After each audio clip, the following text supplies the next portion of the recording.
আসসালামু আলাইকুম। কেমন আছেন সবাই? আশা করছি সবাই খুব ভালো আছেন। আমিও আপনাদের দোয়ায় আল্লাহর রহমতে খুব ভালো আছি আলহামদুলিল্লাহ। তো আমি আজকে মুরগির কলিজা আর গিলা, শুধু কলিজা আর গিলা ভুনা করা দেখাচ্ছি। তো সেই জন্য দেখেন কলিজা আর গিলাগুলি পরিষ্কার করে নিয়েছি আগে। তো এখন একটা শুকনো কড়াইতে তেল দিয়ে দিব। প্রথমে কলিজা গিলা ভুনা করার জন্য একটু তেল দিয়ে দিব পরিমাণ মতো। তারপরে হচ্ছে আস্তে আস্তে একটু লবণ দিলাম। তেলের মধ্যে একটু পানি ছিল, তো ছিটে আসছিল, সেই জন্য লবণ দিয়ে দিয়েছি। তো এখন হচ্ছে কিছু এলাচ, দারচিনি আর 2টা তেজপাতা দিয়ে দিলাম প্রথমেই। একটা ভালো স্মেল বের হবে, প্রথমেই তেলের মধ্যে দিয়ে দিলাম। এখন হচ্ছে পেঁয়াজ কুচি, অনেকগুলি পেঁয়াজ কুচি দিয়ে দিলাম। পেঁয়াজ কুচিগুলোকে ভাজা ভাজা করব, একটু লাল লাল হবে, সেই পর্যন্ত নাড়তে থাকবো। তো নেড়ে চেড়ে পেঁয়াজটাকে একটু বাদামি করে নিব। তো এখন দেখেন এর মধ্যে আমি প্রথমেই মরিচ গুঁড়া 1 চামচ দিয়ে দিলাম। তারপরে দিলাম 1 চামচ হলুদ গুঁড়া। তারপরে দিলাম ধনিয়ার গুঁড়া 1/2 চামচের মতো। তারপরে দিয়ে দিলাম কিছু টমেটো কুচি, একটা টমেটো কুচি করে রেখেছি। আর গুঁড়া মশলাটা প্রথমে দিলাম, তরকারির কালারটা বেশ একটা সুন্দর লাল মতো হয় প্রথমে দিয়ে দিলে তেলের মধ্যে।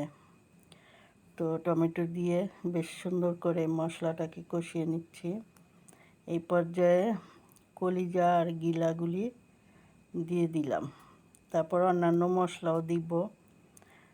কলিজা গিলাগুলি নেড়ে একটু ভাজা ভাজা করে নিয়েছি দেখেন মরিচ আর হলুদের মধ্যে। এবার দিলাম হচ্ছে আদা বাটা।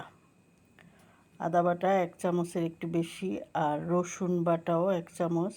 আর রসুন বাটাটার সাথে আমার কাঁচামরিচও বাটা আছে, এই জন্য একটু সবুজ দেখাচ্ছে। আর 1 চামচের মতো জিরা বাটা দিয়ে দিলাম। মশলা দেওয়া হয়ে গেল। এখন হচ্ছে নেড়ে চেড়ে সুন্দর করে মিশাতে হবে। বাটা মশলা, গুঁড়া মশলা সব দেওয়া শেষ। এখন সুন্দর করে নেড়ে মিশিয়ে কলিজা গিলাগুলিকে ভুনা করতে হবে এবং অনেক ভাজা ভাজা করতে হবে। প্রথমেই কষিয়ে নিলাম সুন্দর করে, এখনও কষানো হচ্ছে।